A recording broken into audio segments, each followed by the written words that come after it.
Where's Ricky? Ricky? Hello! Oh, hi. Hi! Hi, how are you? Oh, I'm just fine. Oh, well, that's good. That's good. So, you ready to make a 3-ingredient recipe? Is that today? That's today. That's why. Why doesn't anybody tell me these things? That's why I asked you to come here. I said meet me in the kitchen so we can make a 3-ingredient recipe. Yeah, but you didn't say it was 3-ingredient recipe day. Oh, that's true. That's true. Well, We could just do it. I just thought we were doing it for fun, for practice. oh no, we never practice this. Oh, Nope. So, it's all improvised. it's all improvised. Go figure. Well, you can tell if you watch all the bloopers.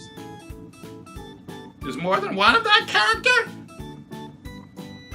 So today we're going to make some pizza. What do you think about that? Ooh! And this recipe is actually for a 3-ingredient pizza dough. Pizza dough. Yep, last week we made pizza dip that Are didn't... you gonna use the pizza dip with the dough? You could make some pizza dough and then use that to scoop the pizza dip, but we're going to make a regular traditional pizza, but we're going to make a non-traditional 3-ingredient pizza dough. So the first ingredient is... Flour! You really have to stop doing that. Why? So as with any dough, the first ingredient is flour. Flour. We are going to use 1 cup of flour. You can use any type of flour you want. You can use whole wheat flour. We're just using regular all-purpose flour. Thank you. So it's 1 cup of the flour. I never. 1 cup of the flour of your choice. Our next ingredient is... I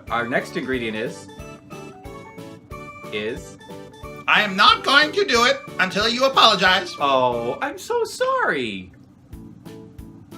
It's baking powder. It's baking powder. We're going to use 1.5 teaspoons of baking powder. What this does is it will replace the yeast in traditional dough. It also yeast? What? No yeast? No yeast. No yeast. We're going to use the baking powder, which will make it rise while it's in the oven. So make sure that you use baking powder that is fresh. It won't rise at all if you have a baking powder that's been sitting for a while. That's why I always get the small little cans of baking powder. Ain't that cute? Isn't it cute? And the final ingredient is... Greek yogurt! See, he doesn't like it so much. We are going to use... What was that for? I don't know. I figure turnaround is fair play. What he said. That's what I said. We're going to use 1 cup of Greek yogurt. So, however big you want to make pizza, you can make. You can really double this easily. It's just a 1-to-1 ratio of the flour to the Greek yogurt. Go on, your story's ripping me. Oh yeah, great. The other thing is that we are using yogurt as the liquid in this because the yeast usually adds a nice kind of tanginess to your pizza crust, and that's missing when you don't have yeast, and you get some tanginess out of Greek yogurt. Why not get some powdered tang? Why don't we see how to make this? So I have 1 cup of all-purpose flour in my bowl already. To that, I am going to add 1.5 teaspoons of baking powder. Actually, I could just use a half like this.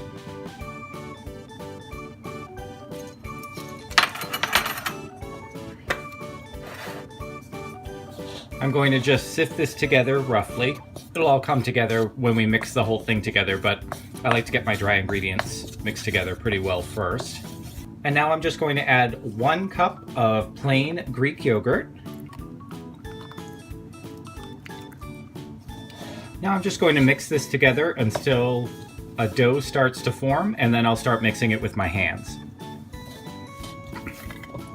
Alright, now when you start making this, it's going to be very, very sticky, and you're going to think that you have too much liquid to the flour. Just keep working it because this will all be absorbed. All the yogurt will be absorbed by the flour the more you work it.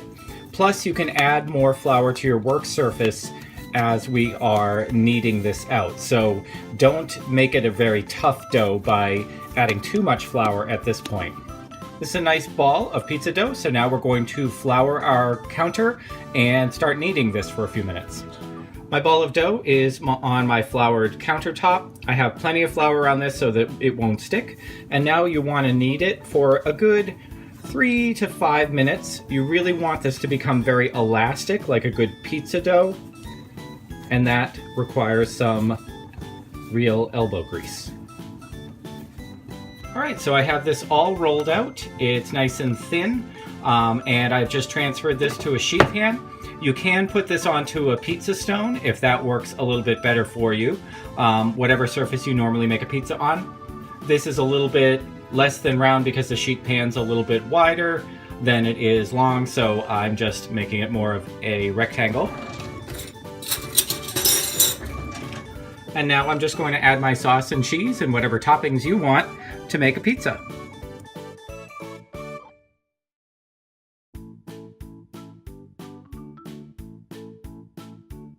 I'm now going to put this into a fairly hot oven, about 450 degrees, and it will cook for about 20 minutes to 30 minutes, or until it's nice and crispy around the edges and everything has melted.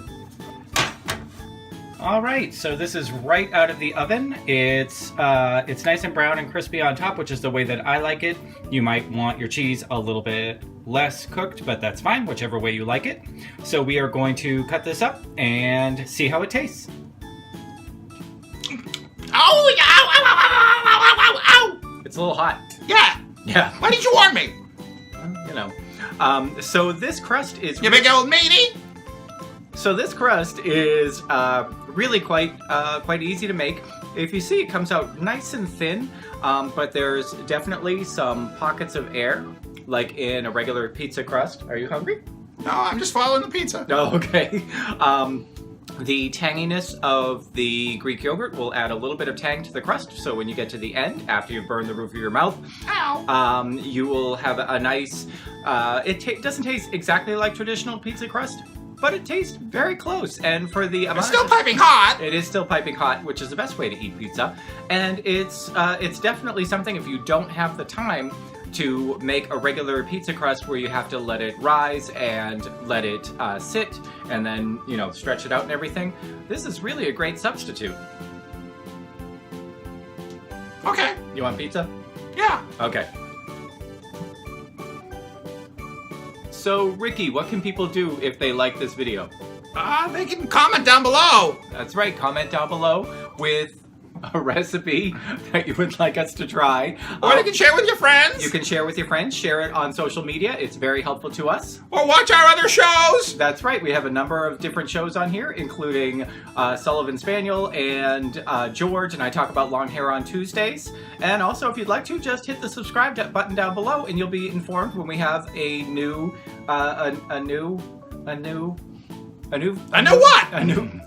video. Okay. Thanks so much for joining me this time. We'll see you again next time. Bye-bye. The next ingredient is... I'm sorry. I saw baking powder. I saw the... So our next ingredient is... baking soda. No!